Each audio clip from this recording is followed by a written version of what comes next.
Hola, ¿qué tal? Buenas tardes. Somos Nahuel y Javier de la Tecnicatura de Programación. Y en este video te vamos a mostrar cómo aplicamos Python para realizar circuitos reales. Perdón, no dije que elegimos el tema de análisis de algoritmos y estructura de datos. Y el tema que vamos a realizar es circuitos reales. Este circuito es un circuito muy común de electrónica. Vamos a ver cómo cambia la respuesta de cada circuito en función de la frecuencia y cómo usamos el código para visualizar esto. Voy con una pequeña introducción al marco teórico. Un circuito RLS está compuesto por tres componentes: una resistencia, una inductancia y capacitancia.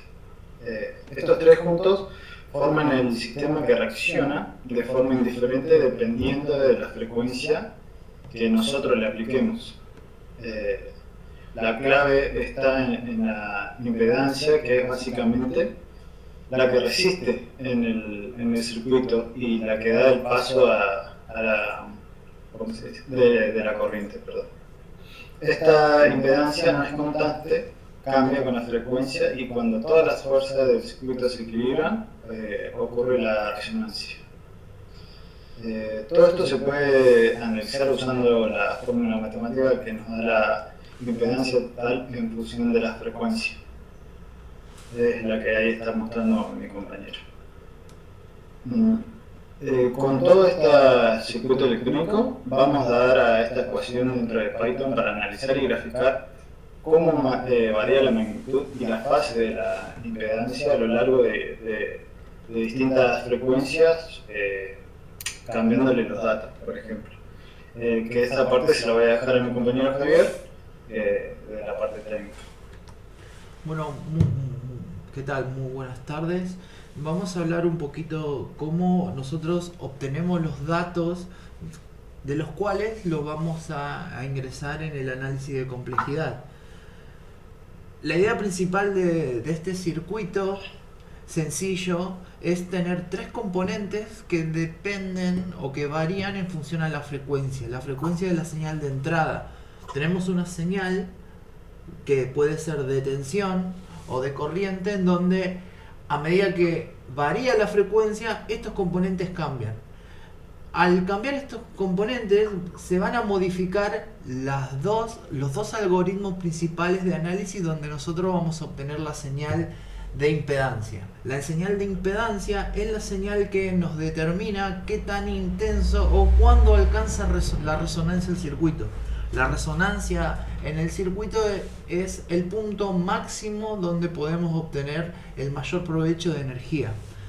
La impedancia va a ser la suma de las tres reactancias: la resistencia, reactancia capacitiva e inductiva. Y también podemos hacer un análisis de fase para ver cómo se va corriendo esta señal a medida que varía la frecuencia. Hay un dato interesante, que cuando la señal alcanza esta resonancia, este valor máximo, la fase se anula. Entonces, estas dos señales, tanto la Z como la fase, van a ser los algoritmos principales que vamos a introducir dentro del código de Python. El Z lo vamos a variar, si bien se funciona como un vector dentro de la física, nosotros lo vamos a llamar como una magnitud, que va a ser la intensidad. Recordemos que la Z funciona como el aporte o la resistencia al paso total de la corriente. Cuando la impedancia es mínima, la corriente es máxima, y ahí alcanzamos la resonancia. Entonces, el algoritmo, lo que queremos encontrar es como el peor de los casos, porque vamos a tratar de analizar cuando la Z es el valor más chico, y al obtener ese valor más chico podemos maximizar el circuito. Acá vemos un ejemplo en donde la señal, donde vemos un gráfico de la velocidad angular, que es un valor que se determina a partir de la frecuencia, y la corriente. Y vemos cuando alcanzamos la resonancia, vemos el pico de corriente. Entonces vamos a diseñar un circuito con valores fijos de resistencia, capacitancia e inductancia, y lo que vamos a variar es el omega para relevar todos estos datos posibles que nos van a permitir obtener datos gráficos. Bueno, lo que vemos acá es el circuito RC, donde le damos tres valores que van a estar dentro del código. Estos tres valores, al variar la frecuencia, esta señal empieza a cambiar. Si nosotros simulamos el circuito,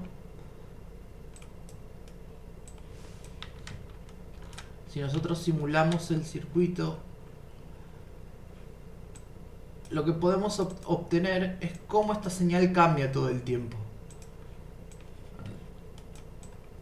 Esta señal varía todo el tiempo cuando nosotros cambiamos estos valores que son de frecuencia. Entonces, en el circuito de Python lo que vamos a tratar de programar es una función que cambie esa señal. Siempre dentro de dos rangos determinados. No vamos a evaluar en frecuencias muy altas y en frecuencias muy bajas. Vamos a acotarle un valor, pero dentro de ese rango es infinito lo que podemos obtener. Bueno, entonces, si nos metemos en el código, vamos a utilizar o necesitar diferentes librerías que nos permitan armar los gráficos de impedancia y de fase. Tenemos que importar desde la terminal de Windows o desde el propio Git del Visual o el Visual Code las librerías NumPy y Matplotlib, que son librerías que nos permiten hacer estos diseños gráficos. Vamos a mostrar un poquito del código, cómo a partir de esta función que tiene los tres componentes y los valores máximos de n que vamos a asociar al cambio de frecuencia, los valores de la frecuencia, podemos obtener estos gráficos que nos determinan cuándo la impedancia es mínima, con qué frecuencia y cómo el desfase se está produciendo. Acá estos dos gráficos son característicos de electrónica, donde vemos la variación de la frecuencia y en función a esa variación me devuelve una intensidad, una impedancia y un desfase. Bueno, antes de entrar con la complejidad, vamos a mostrar un poquito el código.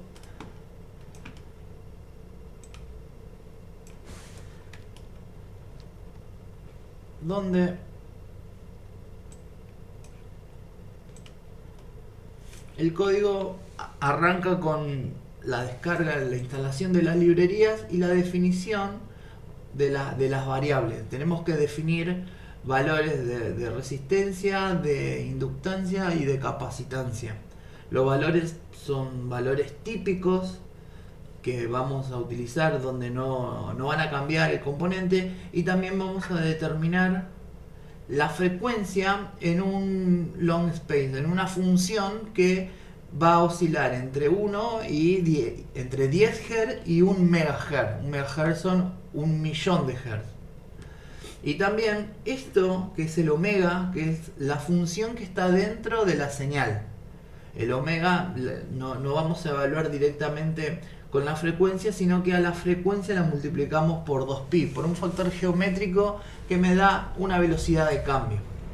Entonces, una vez definidas las variables, armamos las funciones de las tres impedancias, de la impedancia resistiva, inductiva y capacitiva. Son fórmulas que van a depender de omega y de los valores característicos de L y C. R es un componente que no depende de la frecuencia, pero sí L y C. Estos dos valores son los que, a medida que varía la frecuencia, termina modificando el omega y produce que en algún momento esas dos señales, como se comportan de forma opuesta, se anulen. Cuando se anulan esas dos señales, obtenemos la resonancia. La idea es encontrar con todo ese barrido de frecuencias el dato donde esa señal se anula. Entonces construimos la función, el algoritmo, que es el z total, que va a ser la suma de las tres rectancias y las dos funciones de magnitud y fase. Al instalar la librería de ploteo, tenemos que definir los valores, darle nombre a los ejes y x y también podemos definir los títulos.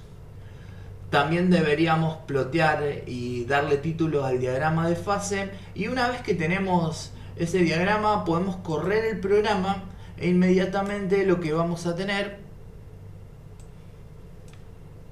es que el mismo circuito, el mismo código nos devuelve este grafiquito que nos interpreta y nos da muchos datos que van a ser asociados a la impedancia total.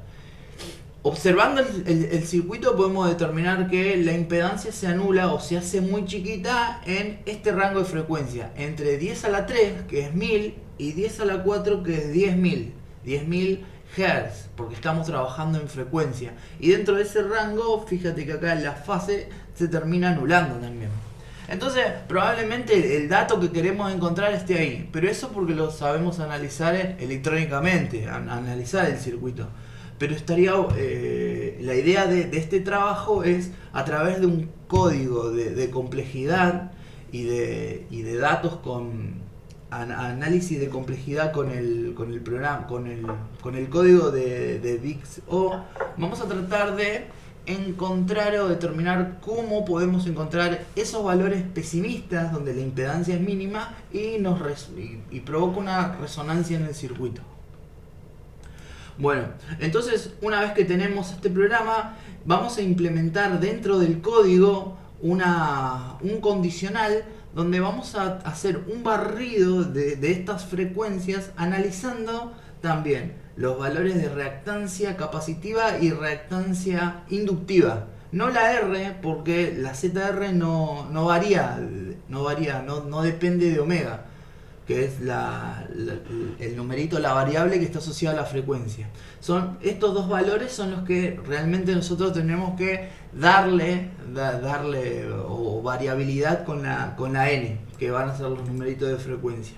Bueno, una vez que tenemos esa variación, vamos a poder correr este circuito, y también gracias a la librería podemos plotear el gráfico del VixO y graficar una aproximación de cómo este circuito varía o el tiempo de ejecución del programa varía a medida que aumentamos o cambiamos la frecuencia. Podemos ver que en estos valores muy cerca de la resonancia el tiempo es el más chiquito. Entonces cuando tenemos resonancia, siempre la computadora va a hacer menos cálculos porque dos términos se terminan anulando. Bueno, eso es toda la parte técnica. Entonces mi compañero Nau va a hacer una definición o un marco teórico de cómo nosotros relacionamos estos circuitos a este análisis de complejidad. Bueno, y el programa en sí termina con el ploteado de la señal VixO. ¿Sí? Sería conclusión. Sí, ahora empezaría. ¿No? Podemos hablar un poquito de la conclusión y cómo ese dato. Podemos decir cómo es la complejidad temporal, por ejemplo. Bueno, yo sigo con la complejidad temporal. Es una forma, como estaba explicando Javi, por ejemplo en el segundo gráfico, que vemos el barrido que genera el código. ¿Cuánto tiempo le toma el código a nosotros mientras le cambiamos, por ejemplo, los códigos de frecuencia o los datos en sí de las frecuencias? ¿Esto qué nos permite entender? ¿Cómo se comporta el circuito RLS con distintas frecuencias? Vimos que la frecuencia de resonancia, la impedancia se minimiza y la base se anula, como están viendo en ese gráfico, que es cuando llega a su punto mínimo, la fase se anula y ahí es donde ahí es donde está más su punto máximo, ¿no, Javi? Sí, alcanza su valor máximo. En la curva más pesimista nosotros vamos a obtener el valor más provechoso a la hora de distribuir energía, porque si tenemos menos elementos o tenemos el elemento más negativo o menos intenso, podemos aumentar la corriente, porque es proporcional. Entonces, como bien decía Nau, podemos trabajar con estas funciones para determinar la resonancia a partir del análisis más pesimista. Lo que también podemos demostrar es que este circuito, esta función, nosotros la trabajamos de forma logarítmica, pero es una función lineal, porque cada cambio en la frecuencia nos devuelve un único valor de z de algoritmo. Entonces vamos a trabajar con señales lineales. Si bien demostramos los gráficos logarítmicos porque trabajamos con frecuencias muy altas.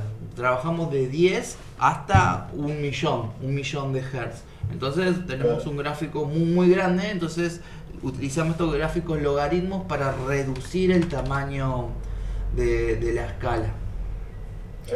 Y ahí es como dice Javi, que por ejemplo si nosotros duplicamos la cantidad de datos o de frecuencia en sí, el tiempo de ejecución también se duplica, se hace mucho más largo. Bueno, en fin, en resumen, lo que aprendimos con este circuito electrónico, desde la programación y la teoría que quisimos aplicar con el código y este tipo de gráfico que creamos, es el comportamiento real del sistema. Una combinación potente entre la electrónica y la programación. Y por ejemplo, ¿a qué nos referimos con la complejidad de algoritmos? Es la manera de medir cuánto tarda un algoritmo o cuánta memoria usa según el tamaño de datos que nosotros le damos. ¿Y qué es la notación de BIOP? Por lo que entendimos con Javi mirando los videos de Ariel, es una manera de describir el rendimiento del algoritmo en su peor caso, que lo explicó Javi Marco en lo técnico, dio una simple revisión de eso. ¿Y para qué sirve? ¿Para qué nos sirve a nosotros en el futuro, por ejemplo, como programadores? Para elegir el mejor algoritmo para nuestro programa, por ejemplo, o detectar cuando un código es lento o ineficiente, y para hacer que todo funcione en síntesis mejor. En resumen, así muy rápido, lo que te dice el Vico es: si tu código va a correr de manera máxima, de manera perfecta, por así decirlo, o si va a ser lento y te vas a estresar un montón. Así que, ¿algo más que quiera agregar, Javi? No, estamos dispuestos a